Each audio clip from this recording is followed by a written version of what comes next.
And so we now go to the second part of my pre-arrival hot picks for Miss Universe 2022. After listing down my heavy favorites for the title from my previous content, let's now talk about the next set of ladies whom I feel have what it takes to win the crown as well. And sa totoo lang guys, nahirapan talaga ako to narrow down the list, as I originally wanted to come out with just 10, but listing all the girls who I think really have the potential for this year, umabot na ng 15. So, let's begin. Starting with the continent of Asia. So, for this continent, I have so many girls in my list. So, number 1 on my list here is Cambodia's Nita Hang. You know how much I have adored this lovely Cambodian queen since interviewing her here in Manila last September. And what struck me with Manita when I met her was that she came out very smart and sensible with all my simple questions to her during the interview. And for me, that's a true hallmark of a Miss Universe contestant right there. Na even with simple questions, she can acquit herself by giving out great answers. However, I am not liking how her stylists have been making her wear dark makeup with all her photo shoots and even during her send-off a few days ago. Then there is also her catwalk, which remains to be seen, which she has been addressing naman by hiring foreign trainers, foreign catwalk trainers like Sir Rogelio. So I am really excited at Manita's transformation in Miss Universe next week. And now we go to my next Asian delegate, whom I'm giving to Miss Bahrain, Evelyn Khalifa. Since her crowning moment, I have been impressed at how she has come out of her shell in opening herself up to the public about her life, considering that I notice she seems very quiet and private by nature. And so far, I am liking what I am seeing. Nagtitrain siya non-stop when it comes to her pasarela training here in Manila while doing a lot of talks, live chats to be specific, and charity work for her organization, Miss Universe Bahrain organization. It's just my feeling lang talaga na I want her to smile more, to appear relatable. I want her to post more of herself doing ordinary things for a change, as she already looks so expensive in all her photo shoots already. Next on my list is India's Devita Rai. I feel Devita has the biggest task out of all the ladies competing for the title of Miss Universe this year, which is aim for a back-to-back win in Miss Universe very, very soon. And based from what I am seeing as well, she has been working non-stop for that goal to turn into a reality. Whether glamming it up for a photo shoot or working non-stop with all her mentors in all aspects of the competition, you can really see her determination to succeed and make her country proud. Had she, kung if there's one thing na masasabi ko lang na critic, had she probably cut her hair shorter like a bob cut, it would have perfectly framed her beautiful face. So let's see how her stylist will do it for Devita this year. And now we go to my next lady, which is Nepal's Sophia Bujel.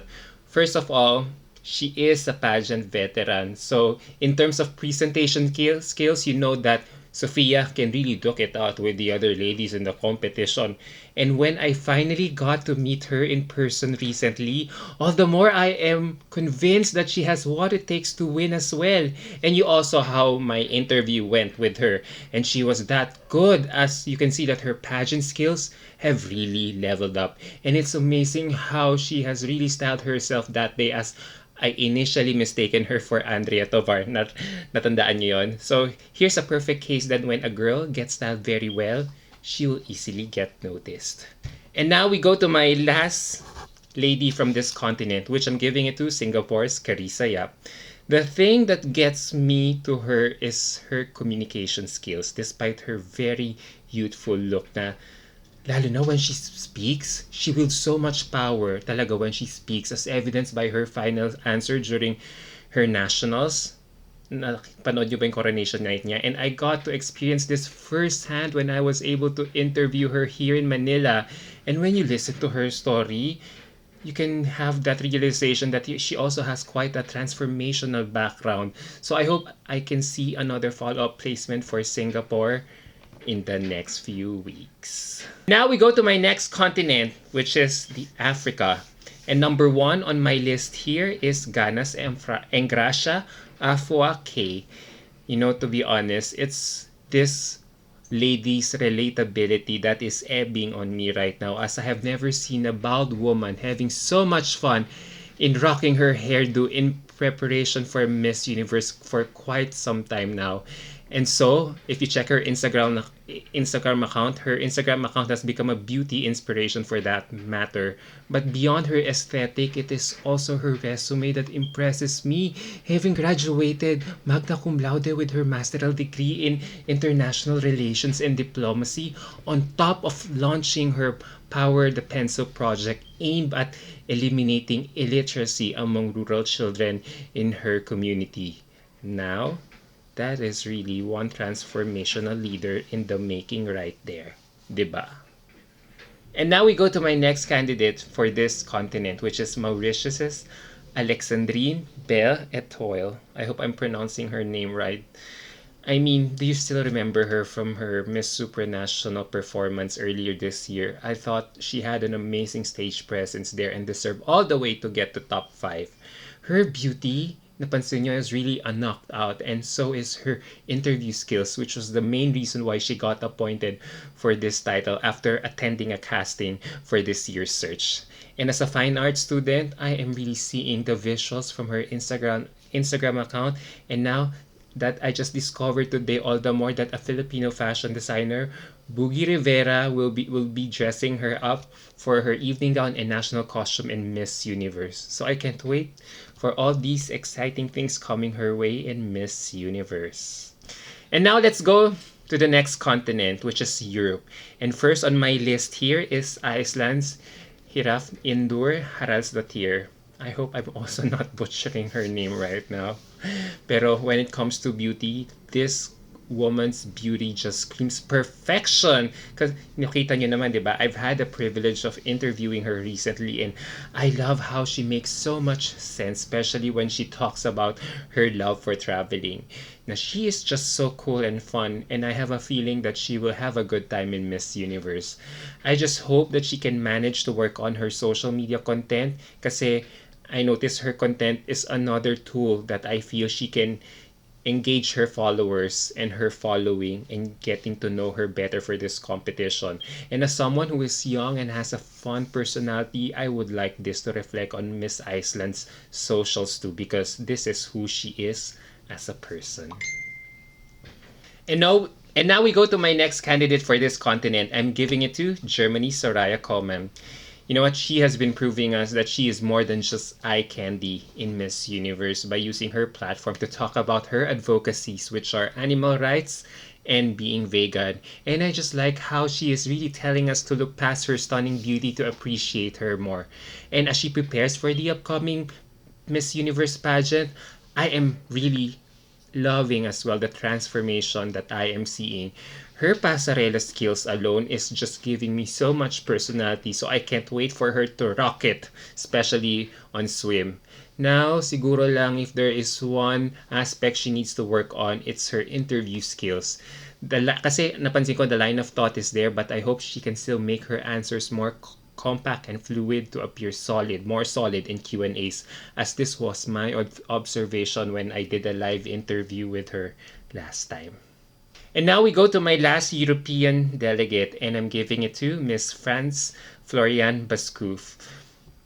Another lady whom I'm keeping an eye on right now, as she is also another striking beauty to watch out for here in Miss Universe. That beauty is just so haunting and enigmatic with that angelic face, sweet personality, and big hair. And napansin nyo, French women of color tend to do well in Miss Universe in recent years, so I'm really excited for her chances. And resume-wise, her resume is so loaded given her background for medicine and how she wants to pursue further studies in preparatory health in becoming an orthodontist in the near future. And now we go to the last continent, which are the Americas. And I have so many girls here under this list. So let's umpisahan na natin. And number 1 on my list here is Dominican Republic's Andreina Martinez. I'm so glad that this lovely Latina candidate is back to fulfill her Miss Universe dream after being sidelined by COVID last year. Yep. And I was really stunned on her candid photos na ina-upload niya for this year na she really comes across as someone very versatile when it comes to this aspect. Na she is a Latina who can pull off different looks, so she is really exciting me to no end. And resume wise, her resume is nothing to be sneezed at either, as she has worked as a legislative intern for a politician in the United States. She also worked pa pala as a mentor and health educator in the past, and that alone is enough to tell you that she really has great communication skills. Now let's go to our next Latina delegate, who is Sheila Sofia de Pacier. I hope it's Sheila's time as well to make it big in Miss Universe, as it has been sending stellar delegates for the past few years but keep coming up short in the end. So I'm hoping that Sofia de Pacier will be the first Chilean candidate to make it in Miss Universe after a long, long time, as she really has this classic beauty. Her styling, yun nga lang, still needs to be polished, but you can see the potential without overdoing it. And when it comes to her communication skills as well, she can really acquit herself, although sometimes she just has to string her thoughts cohesively to come out with more impactful answers. And now let's focus our attention to Guatemala's Ivana Bachelor. Ivana, do you still remember her? Ivana Bachelor should really be up there in everyone's list just because of how much power she can wield once she is allowed to make it to the first cut, as her communication skills is by far her biggest weapon coming to Miss Universe. As nakita niyo naman sa previous pageant niya, diba? She's very articulate when being interviewed, and so I feel she should be here apart from her beautiful face. Siguro my only worry is that her styling. Yup. It's beautiful and pageant ready, but it needs to be age appropriate in a sense of what's on trend and how a young lady dresses. She's only 21 years old, but she looks quite mature in her styling lately. And it's like she's competing in a wrong year instead. So I would like her to be more consistent with her styling choices. And I hope that she can remedy this and realize what's really good for her. And on to our next Latina delegate is Honduras's Rebecca Rodriguez. I know she rings a bell with you guys because she looks like someone from Gossip Girl, but there is more to her than this. Since being crowned last July, she has done everything right when it comes to her photo shoots and charity work. Now you can see her hard work talaga, and you really can feel her energy and passion as well. Now if there's only one critique about her now is that I hope she amps it up on her social media engagement for more fans to get to know her more, as I feel that is the only one missing in her right now. And now we're down to my two ladies for my dark horse list, and of course, Aruba's Kiara Arens has to be part of this list. You know what? Kiara is really versatile when it comes to serving face in this competition as early as now. One look at her Instagram account and you can see what I am talking about, diba? One photo, she looks like a Latina. The next day, she looks Indian. And I am so excited in what I am seeing talaga. The thing about her is that she does not need too much makeup to come off beautiful, as that natural and serene beauty can easily stand out among the pack. I just hope that she has so much in store for us, because fans like me are so excited about her right now. And finally, we go to Curaçao's Gabriela de los Santos. I feel this Caribbean queen is someone you need to pay attention of if she plays everything right in the pageant. That's how striking she is, yet remains underrated for all of us. And I really do not know why. Resume-wise, she is an empowered woman in her own right, having founded Light for Change, a non-profit organization geared towards awareness and prevention of cyberbullying. And just like Miss Aruba earlier, this candidate talaga is really giving me the right balance as a candidate. Beautiful, yet working quietly on the sidelines, and just let her beauty and work shine.